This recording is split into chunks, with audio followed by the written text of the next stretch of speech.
नागेन्द्रहाराय त्रिलोचनाय भस्माङ्गरागाय महेश्वराय नित्याय शुद्धाय दिगम्बराय तस्मै नकाराय नमः शिवाय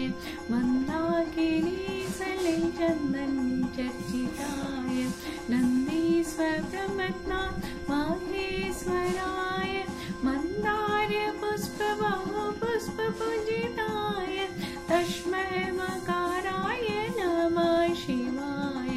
शिवाय गौरीपदनाम्रीं सूर्याय गच्छात्वरनाशकाय श्रीनीलकण्ठाय वृषभध्वजाय तस्मै शिकाराय नमः शिवाय वसिष्ठकुम्भोद्गौतमाय मुनीन्द्रदेवा चित्तशेखराय चन्द्रार्कवैश्वा नरलोचनाय तस्मै मकाराय नमः शिवाय यक्षस्वरूपाय जटाधराय पिनाकहस्ताय सनातनाय दिव्याय देवाय दिगम्बराय